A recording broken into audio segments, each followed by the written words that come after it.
नमस्कार दोस्तों, एक और सब्जेक्ट कोड के साथ हम आगे चलेंगे। BEGG 172। आप देख पा रहे होंगे लैंग्वेज एंड लिंग्विस्टिक्स। लैंग्वेज यानी भाषा और लिंग्विस्टिक्स यानी कि भाषा से संबंधित उसकी टर्मिनोलॉजी और टेक्निकल, आप कह सकते हैं टेक्निकलिटीज ऑफ लैंग्वेज, यानी कि आप कह सकते हैं किसी भी भाषा का तकनीकी रूप, उसे हम क्या कहते हैं, लिंग्विस्टिक्स। किसी भी भाषा का क्या तकनीकी रूप, जैसे हम भाषा जो पढ़ते हैं, जो बोलते हैं, वो टेक्निकल लैंग्वेज नहीं है। टेक्निकल लैंग्वेज क्या होती है, जैसे हम ये जाने फोनीम क्या होता है, मॉर्फिम क्या होता है, सिमेंटिक्स क्या होता है, सिंटेक्स क्या होता है। अब आपको लगेगा सर ये तो बिल्कुल अजीब अजीब से शब्द आप बोल रहे हैं। यही लिंग्विस्टिक का पार्ट होता है जिसे हम कहते हैं टेक्निकलिटी ऑफ लैंग्वेज, यानी लैंग्वेज को समझना, भाषा को समझना, भाषा की तकनीकी कैसे है, आपसे आप कह सकते हैं भाषा तकनीकी को समझना, है ना। लैंग्वेज टेक्नोलॉजी को समझना कि ये लैंग्वेज बनी कैसे है, लैंग्वेज बनती कैसे है, उसे हम कहते हैं लिंग्विस्टिक्स। इसलिए ये सब्जेक्ट कोड थोड़ा सा क्या हो जाता है, ये हार्ड हो जाता है। याद रखना ये बात, इसमें अच्छे से प्रिपरेशन करके जाना, क्योंकि यहाँ कहीं ना कहीं आपको बार बार क्या देखने के लिए मिलेगी, बहुत से बच्चों की यहाँ पर बैक आपको देखने के लिए मिलेगी, ठीक है। पर हम दुआ करते हैं कि आपके साथ ऐसा ना हो, तो इसलिए आप थोड़ा सा यहाँ पर क्या करें, ध्यान से पढ़ने की कोशिश करें। तो आप एक चीज यहाँ पर देख पाएंगे, जो पहला क्वेश्चन है एग्जाम में कई बार आया हुआ क्वेश्चन है, इसको मैं बिल्कुल शॉर्ट फॉर्म में आपको यहाँ पर समझाने की कोशिश करूंगा। देखिए पहला क्वेश्चन है आपका, explain the concept of onomatopoeia, है ना। क्या नाम है इसका, ओनोमेटोपिया। इसका मीनिंग क्या होता है। अब देखो वर्ड मैंने कहा था ना, टेक्निकलिटीज ऑफ लैंग्वेज की बात होगी, भाषा के तकनीक की बात होगी, भाषा बनती कैसे है। तो ये पहला ही शब्द आपको परेशान कर देगा, पहला ही क्वेश्चन आपको ये जाहिर कर देगा कि मैंने जो पढ़ा है वो तो काम का है ही नहीं, है ना। जीवन में जो पढ़ा है वो अलग चीज है, ये कुछ अलग ही चीज है। लेकिन जब इनके मीनिंग्स आप जानेंगे, आप कहेंगे सर ये तो बहुत आसान है। जैसे ओनोमेटोपिया इज अ वर्ड, इसे हटा देना वैन को, is a word imitates the sound it represents. कहने का मतलब ये है, कहने का मतलब ये है जैसे जो साउंड बोला जाता है, यदि उसी साउंड को लिख दिया जाए, उसे हम क्या कहते हैं, ओनोमेटोपिया। कहने का मतलब एग्जांपल से समझो तब समझ में आएगा। एग्जांपल जैसे बज, है ना, imitate the sound of bee. अब एक बात बताओ, जो बीज होती हैं, यानी कि क्या होती है दोस्तों, आपकी मधुमक्खियां होती हैं। आप बस इतना समझना, जो बीज होती हैं आपकी मधुमक्खियां होती हैं, उनका साउंड कैसा होता है, बजिंग साउंड होता है, भिन भिनाने वाला। तो उनके भिन भिनाने को हम किससे दिखाते हैं, बज से दिखाते हैं। ये बज जो वर्ड है, ये बज जो वर्ड है आपका, यही क्या है आपका, ओनोमेटोपिया। कहने का मतलब यह है एक ऐसा शब्द जो लिखा भी वैसा ही गया हो और साउंड भी वैसा ही करता हो। जैसे कुत्ता कैसे करता है, आप कहेंगे सर कुत्ता करता है भो भो, है ना। मैंने इसी तरीके से इसको लिख दिया और यही इसका एग्जैक्टली क्या है दोस्तों, साउंड है। जैसे पानी के ऊपर झपकारे हम मारते हैं तो उसे हम कहते हैं स्प्लैश। क्या कहते हैं दोस्तों, स्प्लैश। आप कभी भी बाल्टी में पानी भरना और उस पर क्या मारना, हाथ मारने की कोशिश करना, तो छप छप की जो आवाज आती है उसे हम स्प्लैश कहते हैं। तो यहाँ पर ओनोमेटोपिया का मतलब क्या है, एक वर्ड, एक ऐसा शब्द जो इमिटेट करता है, बिल्कुल कॉपी मारता है साउंड की, यानी जैसा साउंड है वैसा ही वो लिखा जाता है। जैसे एक मैंने आपको मधुमक्खी का एग्जांपल दिया, एक यहाँ पर लिखा हुआ है हिश। आपने देखा होगा कभी भी एक सांप आप देखना, है ना। फॉर एग्जांपल यहाँ पर हम एक स्नेक बनाने की क्या करते हैं दोस्तों, कोशिश करते हैं, प्यारा सा स्नेक हमने बनाया। तो जब ये क्या करता है, हिस साउंड निकालता है। जब आपने देखा होगा अपनी जीभ बाहर निकालता है तो एक साउंड आता है, और रियलिस्टिक साउंड क्या होता है, वो हिस ही होता है, और उसे लिखा भी क्या जाता है, हिस। तो हिस वर्ड क्या हो गया, अपने आप में ओनोमेटोपिया हो गया। इसके साथ साथ जब भी कोई मेटल की चीज पर हम कुछ मारते हैं तो एक आवाज आती है क्लैंग करके। कौन सी आवाज आती है, क्लैंग। उस क्लैंग वर्ड को भी हम क्या कहते हैं, ओनोमेटोपिया ही कहते हैं। यानी कि आप कुल मिलाकर ये समझ लीजिए कि किसी भी चीज का साउंड जैसा वो साउंड दे वैसा ही अगर वर्ड लिखा जाए तो उस वर्ड को क्या कहते हैं, ओनोमेटोपिया कहते हैं। समझ में आया मैंने क्या कहा, तीन बड़े एग्जांपल्स आपके सामने लिख दिए मैंने। बीज की बजिंग, स्नेक की हिसिंग। हिसिंग जो साउंड होती है, आप देखना साउंड भी हिसिंग होगी, ऐसा लगेगी आपको, और लिखा भी कैसे जाता है, समझ में आया। देखो क्या क्या करना पड़ता है, कई बार एग्जाम्पल देते समय ये भी भूलना पड़ता है कि हम टीचर हैं। अभी मेरे को सांप बनना पड़ गया, है ना। अब देखो आपने कभी भी खेल देखा होगा सांप का, दिमाग लगाओ, मैं अभी याद कराता हूँ इस चीज को। आपने सांप का खेल देखा होगा, उसमें आपने एक चीज देखी होगी कि जब भी वो सांप को पिटारे से बाहर निकालता है तो वो हिसिंग साउंड करता है। जैसा वो साउंड है वैसा ही वो लिखा जाता है, हिश। हिशी वो साउंड है, और हिशी जैसे फॉर एग्जाम्पल आजकल हम क्या करते हैं, अगर हमें लिखना हो क्या, KYA करके हम क्या लिख देते हैं, क्या लिख देते हैं, क्या कर रहे हो। तो KYA क्या, जैसा साउंड है वैसे ही हमने उसे क्या कर दिया, लिख दिया, ओनोमेटोपिया बन गया। ठीक ऐसा ही जैसा किसी चीज का साउंड होता है अगर उसको वैसा ही लिख दिया जाए तो ओनोमेटोपिया। क्लियर दोस्तों, चलिए नेक्स्ट क्वेश्चन क्या है आपका, इसको देखिए, बहुत टिपिकल क्वेश्चन आपको देखने के लिए यहाँ मिलेंगे। ये क्वेश्चन है आपका डिस्कस द डिफरेंस, आपको डिफरेंस बताना है किस किस के बीच में। ये है आपका,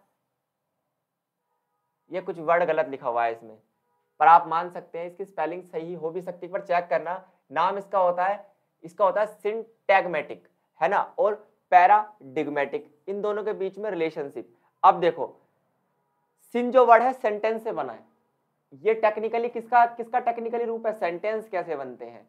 और पैराडिग्मेटिक ये पैराग्राफ से रिलेटेड है दोस्तों, ये किससे रिलेटेड है, पैराग्राफ से रिलेटेड। याद रहेगी आपको इतनी बात, ये पैराग्राफ की बात करेगा और ये सेंटेंस स्ट्रक्चर की बात करेगा। कहने का मतलब ये है एक वो स्टडी, एक ऐसा अध्ययन जो सेंटेंस स्ट्रक्चर की बात करता है उसे हम क्या कहते हैं, सिंटैगमेटिक। और एक ऐसा अध्ययन जो किसकी बात करता है, पैराग्राफ के स्ट्रक्चर की बात करता है उसे हम कहते हैं पैराडिग्मेटिक। देखो, syntagmatic and paradigmatic relations are concept in linguistics. मैंने कहा था ना किसका पार्ट होंगे, लिंग्विस्टिक्स का पार्ट होंगे। Describe how words relate to each other within a language, यानी कि एक भाषा में शब्द एक दूसरे से किस प्रकार कनेक्टेड होते हैं उसकी बात करता है हमारा लिंग्विस्टिक्स। देखिए, सिंटैगमेटिक क्या होता है, इसका मतलब है refers to the linear arrangement of words, linear arrangement of words in a sentence और फ्रेज। मैंने आपको बताया था ना, सेंटेंस स्ट्रक्चर को क्या कहते हैं दोस्तों, हम सेंटेंस स्ट्रक्चर को कहते हैं सिंटैगमेटिक, यानी कि कोई सेंटेंस कैसे बनता है, लीनियर फॉर्म में बनता है। मैंने कहा आई एम गोइंग, एक लीनियर फॉर्म में सीधा क्या बन गया, आपका सेंटेंस बन गया। It's about how words combine sequentially to form a meaningful units. आप ही बताइए किसका मीनिंग होगा, आई गो टू मार्केट, इसका मीनिंग होगा, या फिर आई मार्केट गो टू, कौन सा सही है। आप कहेंगे sir I go to market सही है। आपने कैसे पहचाना, क्योंकि आपको सिंटैगमेटिक की नॉलेज है, आपको पता है किसी भी सेंटेंस में कौन सा वर्ड पहले आता है। आपने रूल्स पढ़े हैं, आपने सिंटैगमेटिक के रूल्स पढ़े हैं, सब्जेक्ट प्लस वर्ब प्लस आपकी मेन वर्ब और फिर उसके बाद क्या, ऑब्जेक्ट। ये रूल्स आपने पढ़े, लेकिन आज तक आपको ये नहीं पता था इन रूल्स को कहते क्या है। तो आज मैं आपको बताता हूँ इन रूल्स को कहते हैं सिंटैगमेटिक। समझ में आया दोस्तों। इसके अलावा पैराडिग्मेटिक क्या होता है, इनको समझ लो। अब ये क्या कहानी है पैराडिग्मेटिक की, इसको समझो। पैराडिग्मेटिक refers to on other hand involves the selection one of item over the another form of a sentence of possible alternatives. It's about the substitution of one word for another in the given content. कहने का मतलब यह है, पैराडिग्मेटिक का मतलब यह होता है कि आप ये वाली लाइन पढ़ना, one word for another in a given context। कहने का मतलब केवल इतना सा है, पैराडिग्मेटिक जो है आपका ये पैराग्राफ राइटिंग से संबंधित होता है और ये इन्वॉल्व करता है selection of one item over another from a set of possible alternatives. कहने का मतलब यह है कि अगर एक बात को चार तरीके से लिखा जा सकता है तो वो चार तरीके से लिखने की जो कला है उसे हम क्या कहते हैं, पैराडिग्मेटिक कहते हैं। और उनमें से हमें किसका सिलेक्शन करना होता है, केवल एक का। जैसे मैं मार्केट जाता हूं, है ना, आप ये भी कह सकते हैं मार्केट मैं जाता हूं, ये भी कह सकते हैं मैं मार्केट जाता हूं, मार्केट मैं जाता हूं, और जाता हूं मैं मार्केट। कई तरीके से कि सेंटेंस को कहा जाता है, लेकिन उनमें से हमें कितने के सिलेक्शन करने होते हैं, केवल एक का सिलेक्शन करना होता है। ये बात आपको यहाँ पर याद रखनी है। क्लियर, समझ में आया, समझ में आया कि नहीं आया। आप कहेंगे सर बिल्कुल, अल्टरनेटिव्स में से हमें क्या करना है, बहुत सारे अल्टरनेटिव में से एक सेंटेंस को चूज करना है। ये क्वेश्चन क्या है, मोस्ट इंपोर्टेंट है, एग्जाम में इस बार भी ये क्वेश्चन छपेगा। लिख लेना, मॉर्फिम क्या होता है, what is a morpheme, linguistic का पार्ट है। मॉर्फिम क्या होता है, इससे मैं एग्जांपल से आपको समझाता हूँ। फॉर एग्जांपल मैं आपसे कहूँ जी का कोई मीनिंग होता है, आप कहेंगे सर नहीं, ये एक सिंपल अल्फाबेट है, जी फॉर गॉट यानी कि बकरी। लेकिन केवल जी वर्ड का कोई मीनिंग है, आप कहेंगे बिल्कुल भी नहीं है सर, मैंने इसके साथ एक और अल्फाबेट ऐड कर दिया ओ। अब बताओ क्या इसका कोई मीनिंग है गो का, आप कहेंगे सर बिल्कुल जाना। तो याद रखिए, smallest unit of a language which has a meaning, भाषा की सबसे छोटी इकाई जिसका कोई मीनिंग हो। जैसे इसका कोई मीनिंग नहीं है, इसका कोई मीनिंग नहीं है, लेकिन इन दोनों को मिलाकर सबसे छोटी यूनिट मैंने बनाई दो शब्दों की। इसका एक मीनिंग है, गो मतलब होता है जाना, इसे कहते हैं मॉर्फिम।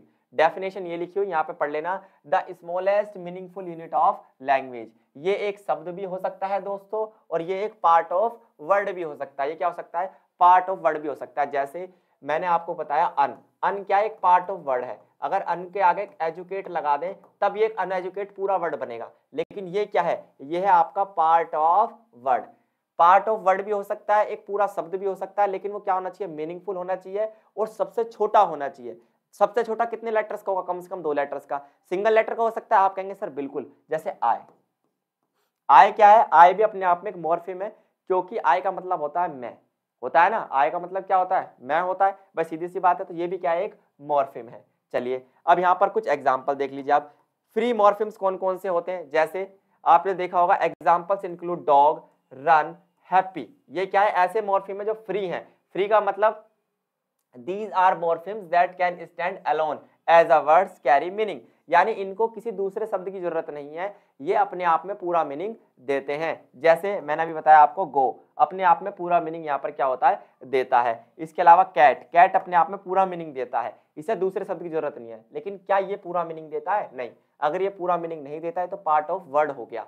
पूरा मीनिंग कब देगा? जब इसके साथ एजुकेट लगेगा। तो सिंपल शब्दों में समझ लो, बिल्कुल सिंपल शब्दों में, कि मॉर्फिम एक ऐसा वर्ड या फिर पार्ट ऑफ वर्ड होता है जिसका एक मीनिंग हो।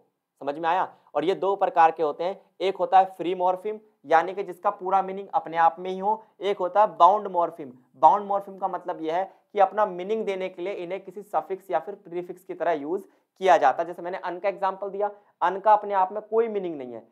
हमें मिला क्या मीनिंग? हमें जो मीनिंग मिला उसमें एजुकेट लगाने से अनएजुकेट एक शब्द बना दिया हमने, तब जाके हमें अन का मीनिंग मिला, वरना अन अपने आप में कोई भी क्या नहीं है दोस्तों? वर्ड नहीं है। इसी तरीके से आपको इसका एग्जांपल देता हूं बाउंड मॉर्फिम का। इसका एग्जांपल एक लिख लेना, इम। मैंने इम के साथ लगा दिया पॉसिबल। क्या लगा दिया? पॉसिबल। तब जाके इम का मतलब बना इम्पॉसिबल में। लेकिन क्या अगर मैं इसके आगे पॉसिबल ना लगाऊं, दिमाग लगाना, अगर मैं इसके आगे पॉसिबल ना लगाऊं तो क्या इम का कोई मीनिंग होता है? आप कहेंगे सर नहीं, इम का कोई मीनिंग नहीं होता, ये पार्ट ऑफ वर्ड है। लेकिन पॉसिबल के साथ लग के इनका भी मीनिंग हो जाता है, इसलिए इन्हें कहते हैं बाउंड मॉर्फिम्स। समझ में आया? बहुत बढ़िया दोस्तों, शाबाश। अब 4 तरीके के सेंटेंसेस कौन से होते हैं, वो भी ब्रॉड टाइप्स, क्योंकि स्मॉलेस्ट तो बहुत सारे होते हैं, जैसे affirmative, negative, interrogative, interrogative negative, double interrogative. ये तो होती है स्मॉलेस्ट टाइप ऑफ सेंटेंसेस।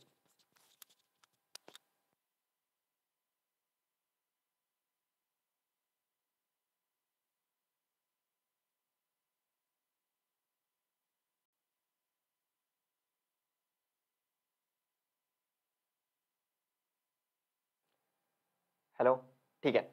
तो mention 4 broad types of sentences. आपने सेंटेंसेस के ब्रॉड टाइप नहीं पढ़े होंगे, आपने सेंटेंसेस के नैरो टाइप्स पढ़े होंगे। जैसे आपने अफर्मेटिव सेंटेंस पढ़ा होगा, सिंपल सेंटेंस जिसे कहते हैं, नेगेटिव पढ़े होंगे, इंटरोगेटिव, इंटरोगेटिव नेगेटिव, और आपने क्या जाना, double interrogative, WH family sentences, बहुत सारे आपने पढ़े। लेकिन यहाँ पर हमें वो 4 मुख्य बताने जो इंग्लिश में माने गए हैं। वो 4 कौन से हैं? सबसे पहला है डिक्लेरेटिव। डिक्लेरेटिव सेंटेंस कौन से होते हैं? ऐसे सेंटेंस जो कोई डिक्लेरेशन देते हैं। क्या करते हैं? एक डिक्लेरेशन देते हैं, कोई स्टेटमेंट जो देते हैं, उसे हम क्या कहते हैं दोस्तों? Declarative sentences. जैसे the sun is shining brightly, सूरज जो है बहुत अच्छी तरीके से चमक रहा है, बहुत आप ब्राइटली कह सकते हैं, बहुत ज्यादा चमकीला चमक रहा है ना, रोशनी बहुत ज्यादा है। मैंने कहा earth revolves the sun, earth revolves around the sun, है ना, पृथ्वी जो है सूर्य के चक्कर लगाती है। ये भी क्या है? अपने आप में एक स्टेटमेंट है, डिक्लेरेशन है, लगाती है, बस सीधी सी बात, हमने डिक्लेयर कर दी ये बात। ऐसे सेंटेंस को कहते हैं डिक्लेरेटिव सेंटेंस। इंटरोगेटिव सेंटेंस, जिसमें कोई क्वेश्चन पूछा जाए, जिसमें क्या हो, कोई क्वेश्चन पूछा जाए। जैसे वेयर आर यू फ्रॉम, तुम कहां से हो, व्हाट्स योर फेवरेट सब्जेक्ट, आपका फेवरेट सब्जेक्ट कौन सा है। तो जहां सवाल पूछे जाते हैं उन्हें कहते हैं इंटरोगेटिव सेंटेंसेस। इंपेरेटिव सेंटेंसेस कौन से होते हैं? ऐसे सेंटेंसेस जो कोई कमांड दें, जो किसी को कोई कमांड दें, कोई इंस्ट्रक्शन दें, कोई ऑर्डर दें, ऐसे सेंटेंसेस को इंपेरेटिव कहते हैं। जैसे मैंने कहा स्विच ऑफ द फैन, मैंने आपको ऑर्डर दिया प्लीज गो टू हेल, जाओ भाड़ में चले जाओ, ये क्या चीज है? ये आपका इंपेरेटिव सेंटेंस है, ये ऑर्डर दिया गया है। स्टैंड अप, खड़े हो जाओ, ये कमांड दी गई है ना। गो टू हेल, भाड़ में जाओ, ये भी क्या एक तरीके की रिक्वेस्ट भी कर सकते हैं आप, please give me some money. तो जितनी भी रिक्वेस्ट होती है, जितनी भी कमांड होती है, जितने भी ऑर्डर होते हैं, वो सब किस में आते हैं दोस्तों? इंपेरेटिव सेंटेंस में आते हैं। जैसे यहाँ पर लिखा भी हुआ है शट द डोर, यानी दरवाजा बंद कर दो, ये क्या है? आपका एक ऑर्डर है, एक इंस्ट्रक्शन है। आप पेपर देने जाते हो, पेपर में शुरू में इंस्ट्रक्शन लिखी होती है ना, इतने पेजेस में करना है, इतने वर्ड्स लिखने हैं, ये क्या इंस्ट्रक्शन है? वो सारे सेंटेंसेस क्या कहलाएंगे आपके दोस्तों? वो सारे सेंटेंसेस आपके इंपेरेटिव होंगे, ठीक है। और लास्ट आता है आपका एक्सक्लेमेटरी सेंटेंसेस। ऐसे सेंटेंसेस जो किसको दिखाएं? इमोशंस को दिखाएं। जैसे मैंने कहा what a beautiful sunset, sunset की जगह आप यहाँ लिख लेना, आपको याद रहेगा जीवन number, what a beautiful girl, कितनी सुंदर लड़की है, व्हाट अ ब्यूटीफुल गर्ल। आप कह सकते हैं व्हाट अ ब्यूटीफुल, आप कह सकते हैं what a beautiful car, beautiful car नहीं, है ना। तो कार के लिए आप क्या लगा सकते हैं, फंटास्टिक वर्ड लगा सकते हैं, व्हाट अ फंटास्टिक कार, है ना। एक्सपेंसिव लगा सकते हैं, व्हाट अ एक्सपेंसिव कार, क्योंकि एडजेक्टिव सही होना चाहिए, कार ब्यूटीफुल नहीं हो सकती, है ना। तो मैंने कहा व्हाट अ एक्सपेंसिव कार, उसमें मेरा क्या है, एक आप देखिए मैं बहुत ज्यादा उत्सुक हूं इस बात को कहने के लिए, तो मेरा इमोशन झलक रहा है ना। जैसे हम कई बार कहते हैं हाउ रूड, है ना, हाउ रूड, इसका मतलब हमें कैसा फील हुआ, बहुत भद्दा फील हुआ। इसे हम क्या कहते हैं, सेंटेंस को कहते हैं एक्सक्लेमेटरी सेंटेंस। और इनको पहचानने की ट्रिक मैं आपको जीवन के लिए बताता हूं। इन सेंटेंस के लास्ट में एक्सक्लेमेशन मार्क लगा होता है ना। वर्ड के नीचे एक छोटी सी बिंदी, इसे क्या कहते हैं हम, एक्सक्लेमेशन मार्क कहते हैं। एक पूरा डंडा होगा, एक छोटी सी बिंदी होगी, इसे एक्सक्लेमेटरी मार्क कहते हैं। ठीक है, चलिए बहुत अच्छी बात है। लास्ट क्वेश्चन की तरफ हम बढ़ते हैं। उम्मीद है आपको पसंद आ रहे होंगे क्वेश्चंस। थोड़ा सा टेक्निकल है चैप्टर, चैप्टर क्या पूरा कोर्स ही क्या है दोस्तों, बहुत ज्यादा टेक्निकल है, तो आप इसको थोड़ा सीरियस होकर पढ़ना, है ना। 2 बार देखना क्लास को, तब समझ में आएगा, है ना। आप सोच रहे हो एक बार में समझ में आ जाए, कोई नहीं समझा सकता, टेक्निकल है, लिंग्विस्टिक्स की बात है। Identify rules for placement of stress in words with some derivation suffixes. आपको बताना है कि किसी भी शब्द में, किसी भी शब्द को बोलते समय, किसी भी शब्द को बोलते समय हम कैसे कैसे कहाँ कहाँ स्ट्रेस देते हैं पढ़ते हुए, है ना। वो आपके उसके रूल्स बताने हैं, साथ साथ आपको बताना है डेरिवेशनल सफिक्सेस, आपको बताना है कि कौन कौन से सफिक्सेस होते हैं और किन पे हमें जोर देना होता है पढ़ते समय। जैसे एक बहुत बड़ा मैंने क्या किया, वर्ड लिखा अनडेवलप्ड, तो आप ये बताइए इसमें किस पे आप स्ट्रेस देंगे, अन पर या फिर डेवलप्ड पर। तो आप देखिए अन पर देना होता है। जैसे अनएजुकेटेड, आप बताइए अन पे स्ट्रेस देंगे या फिर एजुकेटेड पे। तो आप कहेंगे सर सीधी सी बात है, अन पे दिया जाएगा स्ट्रेस बोलते समय। स्ट्रेस क्या होता है, बोलते समय किसी भी शब्द पर, किसी भी वर्ड पर कहां पर ज्यादा तेज आवाज में बोलना है, कहां पर स्ट्रेस ज्यादा देना है और कहां पर धीरे आवाज में बोलना है। जैसे अनएजुकेटेड, तो एजुकेटेड तो कम सुनाई देगा आपको, अन ज्यादा सुनाई देगा। जैसे इट विल बी है, तो idle be, idle be, idle be, इसका मतलब क्या है, विल पे बिल्कुल भी स्ट्रेस नहीं है, बी पर और इट पर ज्यादा आपको स्ट्रेस देना है। तो ये इसके रूल्स होते हैं बहुत सारे, वो रूल्स मैं यहाँ पर आपको समझाऊंगा। जैसे कुछ सफिक्सेस आपने सुने होंगे, आईटी, आईटी, ईटीवाई, आईफीवाई और IZE. Stress typically falls on the syllable immediately preceding. जैसे फॉर एग्जांपल आईटीवाई का एक एग्जांपल देता हूं, ये सफिक्स है, एक शब्द था सिविल, सिविल, सिविल के साथ मैंने लगा दिया आईटीवाई, है ना, क्या बन गया, सिविलिटी बन गया। क्या बन गया वर्ड, सिविलिटी। अब एक बात बताओ, यहाँ पर स्ट्रेस किस पे देना है, किस पे स्ट्रेस देना बोलते समय, the stress false on the syllable before the suffix. तो किस पे जाएगा, सिविल पे जाएगा स्ट्रेस, है ना। एटी पे मत देना, कैसे बोलेंगे इसको, सिविलिटी, सिविलिटी। समझ में आया, ऐसे नहीं सिविल इटी, सिविल इटी नहीं करना, साउंड को ऊपर की तरफ नहीं लेके जाना, साउंड को कैसे लेके आना, ऊपर से नीचे, सिविलिटी। समझ में आया, इसे स्ट्रेस कहते हैं। कभी भी सफिक्सेस अगर लास्ट में ऐड किए जा रहे हैं, कौन कौन से सफिक्सेस, आईटीवाई, ईटीवाई, आईएफवाई, आईजेडई, ये सफिक्सेस यदि किसी वर्ड के लास्ट में आ रहे हैं तो आप बोलते समय स्ट्रेस कहां देंगे, शब्द पर, ना कि सफिक्सेस पर। जैसे मैंने आपसे कहा, भाई सीधी सी बात है, मैंने एक और आपको दे दिया, जैसे मैंने आपसे यहाँ पर एक और वर्ड उठा लिया, सिंप्लीफाई, है ना। एक वर्ड था सिंपल, मैंने इसके साथ एक सफिक्स ऐड किया, क्या, आईएफवाई, आईएफवाई, वर्ड बन गया सिंप्लीफाई। अब एक बात बताओ, सिंपल पे स्ट्रेस देना है बोलते समय या फिर आईएफवाई पे। तो मैंने आपसे कहा ना, कभी भी सफिक्स पे नहीं, बल्कि सफिक्स से पहले जो साइलेबल है, जो वर्ड का हिस्सा है, जिसे हम क्या कहते हैं, साइलेबल कहते हैं, उस पर आपको स्ट्रेस देना है। तो आप इसे क्या पढ़ेंगे, सिंप्लीफाई, सिंप्लीफाई। फाई की तो बिल्कुल ही साउंड ना है तो भी चल जाएगा, सिंपल का साउंड बहुत अच्छे से आना चाहिए, जिसे हम कहते हैं क्या, सिंप्लीफाई। समझ में आया आपको इतनी कहानी, आप कहेंगे सर बिल्कुल इस कहानी को समझने में कोई दिक्कत नहीं है। फॉर एग्जाम्पल किसी वर्ड के पीछे आईसी या फिर आईसीएल लगा हो तो स्ट्रेस हमेशा कहा जाता है, साइलेबल पर बिफोर द सफिक्सेस। अगर इस सफिक्सेस से पहले, जैसे एक वर्ड था हिस्ट्री, है ना, और मैंने इसमें आईसीएल लगा दिया, वर्ड बन गया हिस्टोरिकल, यानी ऐतिहासिक। इसका मतलब था इतिहास, इसका मतलब है ऐतिहासिक, हिस्टोरिकल। अब एक बात बताओ, आईकल पे जोर देना या फिर हिस्ट्री पे। आप कहेंगे सर हिस्ट्री इंपोर्टेंट है, आईकल नहीं, तो कैसे बोलेंगे, हिस्टोरिकल, हिस्टोरिकल, हिस्ट्री पर ज्यादा साउंड, कल पे कम साउंड। दीज आर रूल्स कि हमें किसी वर्ड के किस साइलेबल पे ज्यादा स्ट्रेस देना है और किस वर्ड के किस साइलेबल को छोड़कर चलना है। तो उम्मीद है सारे रूल्स आपको समझ में आए होंगे। ये पीडीएफ आप हमारे टेलीग्राम चैनल से डाउनलोड कर लेना, और सफिक्सेस प्रीफिक्सेस की वीडियो बहुत पहले चैनल पर आ चुकी है, उसे आप जरूर देखें। थैंक यू, धन्यवाद, नमस्कार।